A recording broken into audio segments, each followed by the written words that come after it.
Today's incident will wake up your soul. Please watch the incident till the end, dear friends. There was a Hafizi Quran girl in a small village in India.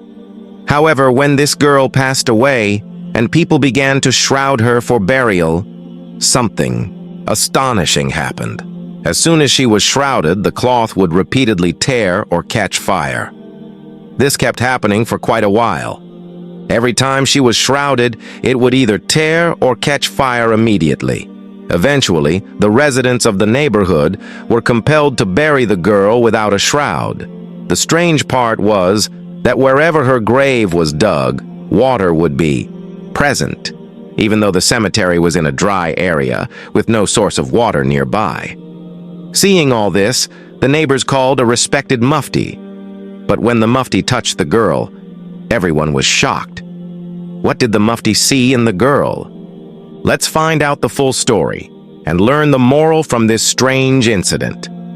This story is narrated by a friend of the Hafiza Quran girl named Samira. She described her as the most pious and pure-hearted girl in the entire neighborhood. Samira was so virtuous that whenever a woman in the neighborhood passed away, people would call her to give the adhan in the deceased's ear, hoping it would ease her journey to the afterlife. They would also ask Samira to pray for forgiveness for the deceased. Samira was my very good friend and cousin, and we lived in neighboring apartments. But today, seeing what was happening to her after her death was heartbreaking. This incident became the talk of our entire neighborhood and is still remembered by everyone, even children. However, when the truth behind it was revealed, everyone in the neighborhood was deeply ashamed. To this day, Samira remains a question mark for all of us. They say that sisters are not always the same. Samira had a sister named Ruby, who was very different from her and extremely jealous of her. Despite being her sister, Ruby always considered me her sister instead. My name is Zainab, and I am the same age as Samira. We were very close and lived in the same building, which had 4 apartments.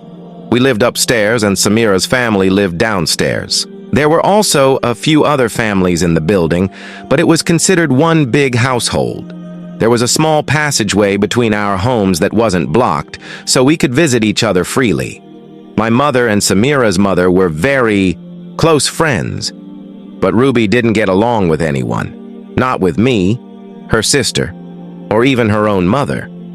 Samira's mother was often puzzled by her daughter's behavior and would say, "One of my daughters is so good in both religion and worldly matters, and the other one is a mystery to me." My mother would comfort her, saying Ruby would improve over time.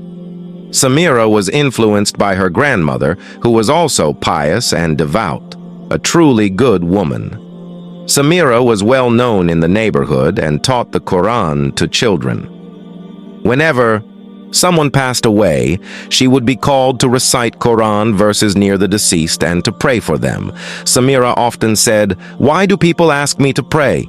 I'm just a sinful person. Who knows, I might leave this world tomorrow too. I can't even fix my own fate, so how can I help others?" I would tell her, "You're crazy. There's no one like you in this neighborhood. Do you know what other girls are like these days? Just look at your own sister." One day, Samira said, "I need to tell you something very important about my sister. It's so serious that I don't even know how to explain it, and it's necessary that our parents find out." I asked her, "Why don't you tell them yourself?" She replied, "If Ruby finds out I complained about her, it will poison our lives even more. She already sees me as her enemy. If this comes out, we'll become full enemies." Samira looked very troubled. I asked her what it was, but just then, Ruby appeared, and Samira signaled that she would tell me later. However, during that time, my family and I left for the village for 2 days. I told her, "I'll listen when I get back." But when we returned, something shocking had happened. While we were on the way back home, we felt a very strong earthquake. Since we were on the road, we couldn't gauge the intensity, but when we arrived home, we were horrified to see the extent of the damage. The earthquake had been very severe, and our building had shaken violently. The ceiling of the room had collapsed, which caused the room below to completely fall apart. However, the rest of the house was standing intact. Now, in our hearts, we only prayed that nothing bad would happen, but the worst had already occurred. Samira used to live in this room, and she had left this world. Her parents were in a terrible state. Their young daughter was no longer in this world due to an accident that took her life. This was not a small matter. To me, it felt as if my own sister had passed away from this world. There was chaos everywhere. She was rushed to the hospital. Even while being taken to the hospital, there was still some breath left in her. But it soon became clear that she had left this world. We were all deeply shocked and distressed. We knew it was an accident, and anything can happen in accidents. However, Samira had passed away. Her parents were in a strange state. Her mother had fainted and seemed to have fallen into a deep unconsciousness. She was now lying in the hospital, and her father was handling the rest of the arrangements. They were taken to the largest house in our neighborhood, as the people there were very fond of Samira. They had a large courtyard, so it was decided that the final rituals would be performed there, washing the body, preparing it for burial, and taking the funeral procession from there, because their house had collapsed. But what was about to happen here was beyond anything we could imagine. Covering Samira's face was explained for a particular reason. It was said that Samira herself had requested that no one should see her face after her death. Even in her final moments, she wanted to remain behind the veil. She always wore a veil. Although she had no brother, she lived a normal life at home. But whenever she stepped out, she strictly followed all the rules of modesty. She wore a burqa, socks and gloves even in the heat, and remained fully covered because she frequently went out. This young girl, taken from the world in her youth due to an accident, was well known as the kindest and dearest girl in the entire neighborhood. Everyone wanted to attend her funeral. Women also wanted to visit her house. Her house slowly began to fill with people. Whether anyone was calling the relatives or not, we didn't know, but many people were arriving. I was busy attending to people, offering water to those who had come from afar. It was now time to wash the body. Samira's aunt stepped forward and said that no one else should come in, as it was Samira's last wish. I was surprised to hear that someone who passed away so suddenly and at such a young age had the time to make such specific wishes. I was thinking that I hadn't even been able to meet her properly one last time. I had seen her just 2 or 3 days earlier. I had been visiting relatives, and by the time I returned, everything had already happened. I was her friend, and she was like a sister to me. I should have stepped forward, but Ruby was nowhere to be found. When everyone asked where Ruby was, her aunt said that her mother had fainted, so Ruby was at the hospital. They said someone had to be at the hospital, and it was true that her mother couldn't be left alone there. Who knew how her condition was? Samira's body lay on a funeral bed. When they began to shroud her, her aunt started screaming and called some women inside. I went in as well. She said, "Look at this." When we saw what had happened, we were stunned. The shroud was torn. We said, "People today have no sense of decency. They've given a torn shroud, and shrouds aren't cheap these days." But she said, "No, it wasn't torn before. It just tore now." Her aunt wouldn't say such a thing without reason. After all, an aunt is like a mother. She was very upset and crying. She said the shroud tore while they were trying to put it on. This seemed odd to us. We said maybe it was already torn, or they hadn't held it properly, or perhaps the fabric was weak, but the fabric seemed fine. Shroud fabric is typically heavy and thick. A new shroud was brought and we went outside. But soon, her aunt's screams could be heard again. We asked what had happened now, but before she could say anything, we saw it ourselves. The shroud had caught fire. It had burned on one side to the point that it couldn't be used anymore. She said, "I was putting on the shroud, and it caught fire." Her aunt was in a terrible state. She was breathing heavily. It seemed her blood pressure had either dropped or spiked. She looked very scared. But since she was alone in the room, it was possible she had made a mistake. However, there was no matchstick nearby. This whole situation was strange. How could something like this happen to such a virtuous girl? First, the shroud tore, and then it caught fire. It was bizarre because Samira was known throughout the neighborhood for her good character and pure nature. How could this happen? Her aunt's health deteriorated so much that she said she couldn't handle it anymore. Finally, my mother stepped forward, along with Samira's other aunt. She said, "I'll help too." Samira had already told me about this aunt, saying she wasn't a good woman and spoke ill of her behind her back. She came asking for her son's marriage proposal, but her son was an alcoholic, so my father refused. However, at the moment, her aunt seemed very disturbed. Anyway, we called for another shroud because too much time was passing.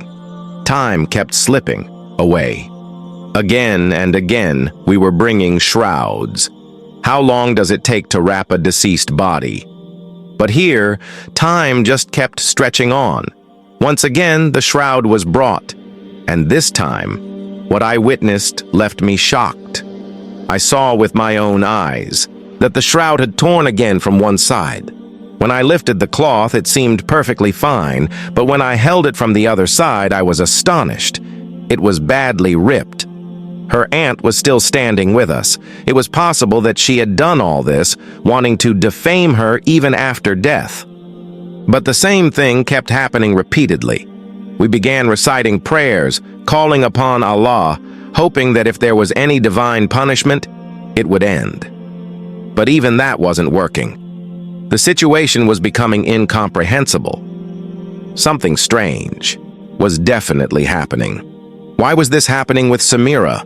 First, her recklessness, then her death, and now these bizarre events. Such incidents are rarely heard of or seen. No matter how sinful someone is, such things don't usually happen to them. These are the kinds of things that are supposed to happen after burial. It's after being buried that one's fate is decided, not before. When I was very young, my grandmother told me something. She said, "My child, when someone leaves this world, they don't immediately realize they are dead. They roam around, watching their loved ones crying and mourning. Seeing their grief, the soul itself feels distressed. It keeps coming back to them, asking, 'Why are you crying? What has happened? Why won't you look at me? Why don't you hear my voice?' It tries to touch them but cannot. This is an extremely painful experience for the deceased. That's why it's said that the burial should not be delayed. As soon as we bury them and throw soil over them, they realize they have left this world. If that was the case, then Samira's soul was also still nearby, witnessing all of this. If only she could speak and tell us why all this was happening. By now, everyone had come to the conclusion that Samira was not a righteous girl. She must have done something terrible in her life, which was now causing all this to happen to her. She was becoming a lesson for everyone. First, the constant tearing of the shroud, then the shroud catching fire. These were not small incidents. Finally, another shroud was brought. We lived in a small village.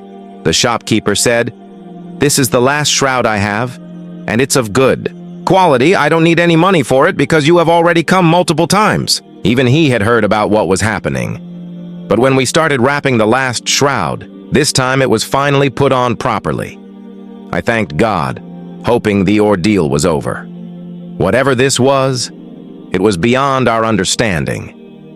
However, as soon as my mother asked me to step outside and announce that the body was ready for burial, we turned back and saw that the shroud had torn again. This time, it was so badly ripped that we couldn't take the body out like this. Now even my mother became frightened. She told me, "Come, my child, let's leave this place. Some terrible punishment is descending here. What if it affects us too?" I was furious and said, "Samira was like my sister. I won't leave her like this." My mother, looking at me with shock and fear, said, "If you don't leave, you will be affected too. Can't you see what's happening? Have you ever heard of such a thing before?" Her fear was justified. but my mind was filled with questions rather than fear. How was all this happening? At first, I thought maybe her aunt or someone else had done this to ruin her reputation. Maybe people who had issues with her family wanted to disgrace her even after death. But I had no reason to do so. Samira was my friend, my sister. I had no enmity with her. Then why was this happening? Night fell, and the decision was made to bury her without a shroud since so much time had already passed. But as we tried to move the body, another horrifying event took place. The body had been lying on the funeral cot for so long that it had stuck to it, and it had stuck so badly that the situation had turned worse than ever. Why was everything taking such a terrifying turn? Even I began to feel uneasy. I whispered, "Samira, you weren't like this. Then why is this happening to you?" What was happening? Everyone was saying that it seemed like this girl was deliberately doing something. Some people were saying that she used to take money from people in charge for visiting their houses, which is why all this was happening to her. Others said that she was very beautiful and might have worn a burqa in front of everyone, but who knew what she did afterward. Some even suspected that she had lovers, and because of them, all this was happening. There was a discussion about calling the Imam and Mufti Sahib of the big mosque, as they would be able to tell what the matter was and offer prayers that might resolve the issue. It was believed that if such things happened, to someone, a pious servant of Allah could pray sincerely and the torment would temporarily cease. The only goal was to somehow bury the deceased so that Samira's matter would be left to Allah. Whatever was to happen afterward was between her and Allah. Another problem arose. The grave that had been prepared was ready, but in such extreme heat, water suddenly started filling the grave. The grave got flooded with water, and it had to be removed with great difficulty. This day was strange for all of us in the village. We were all bewildered and distressed because what was happening was beyond our understanding. Mufti Abdul Rahim was a very pious and well-respected elder. He was called from the neighboring village. He knew Samira well because he had taught her the Quran. Mufti Sahib said, "I have been hearing reports about this happening repeatedly, but I did not want to speak on such matters. However, since you have called me, I will see what I can do." The body was properly covered, and he was called to offer prayers. He advised everyone to also recite something and send its rewards to Samira's soul so that if she was facing any torment, it would end. People started praying, but what happened next shocked everyone. As soon as Mufti Sahib began his prayer, his hand touched the deceased's body, and the cloth covering her face suddenly moved away. When we saw the face, we were stunned. This was not Samira. This was Ruby. Then where was Samira? Ever since that event occurred, since the earthquake struck, no one had seen Ruby. Everyone assumed she was with her mother. I immediately sent my brother to the hospital and asked him to check and inform me. He called back and said that Ruby was not there and Samira's mother was also not admitted. Her mother's name was Najab Bibi. When he inquired, he was told that no woman by that name was admitted there. What kind of drama was this? What kind of game was being played? This meant that the body was not Samira's, it was Ruby's, and all the torments were happening to her. Then I remembered what Samira had once told me. Ruby is doing something very bad, and it is crucial to tell mother and father, otherwise something terrible will happen. A hope arose in my heart. If this was not Samira, then she was alive. Her father was made to sit down, and the entire neighborhood started questioning him. If your daughter has passed away, why are you not arranging her burial under her name? Why are you using someone else's name? He responded, I have lost not one, but 2 daughters in this world. Samira has also left this world, but we sent her to her grandfather's house in the morning, where she was already buried. People say that a fragrance is coming from her grave, and that she had a smile on her face because she was a very pious girl. But this had to happen to Ruby because the earthquake happened because of her. Ruby had gone out of our control, he continued. Samira had told us that she was doing very wrong things, forming relations with many men, and engaging in acts similar to those done in brothels, but she was doing it from home. That night, she had also called someone over. We were not home. Only Samira was there. Ruby invited a man inside and locked the door. Samira stood outside, knocking on the door, pleading with her to stop doing such filthy acts and not turn the house into a brothel. She begged her to stop, but Ruby did not listen. Morning came, and suddenly, a massive earthquake struck, taking all three of them from this world. The boy's parents took his body away. When we saw Ruby's corpse, we knew what was going to happen to her because her punishment had already begun. Her face had become horrifying, which is why we covered it and lied to protect our honor, saying that she was Samira. We had already buried Samira at her grandmother's place. The disaster that has come upon us is because of our daughter, he admitted. We were devastated and did what we thought was best. Mufti Abdul Rahim said, "You did not do the right thing, at all. To protect the reputation of one daughter, you tarnished the name of a righteous one, even after she had already passed away. What did you think of your daughters? You defamed one for the sake of the other. Then what was the point of her piety if, in the end, she was still slandered in front of everyone?" The news spread to everyone despite the father's plea to keep it private. But we insisted, "We will tell everyone, because while we may not have known Ruby well, we knew Samira, and we are sure she was not like that." People were shocked. Eventually, Ruby's body was buried, and everyone prayed. Mufti Sahib himself led the prayers and said, "I hope there will be no more strange events now." 2 days later, I visited Samira's grave with my brother and was astonished. A beautiful fragrance was indeed emanating from her grave, one that I had never smelled before in my entire life. Dear friends, you have seen what happened to a girl who lived a life of sin. That is why I urge you to stay away from such evil habits. If you found this story meaningful, please share it with your friends, family, and loved ones. Also, subscribe to the channel and write Allahu Akbar in the comment box. Thank you.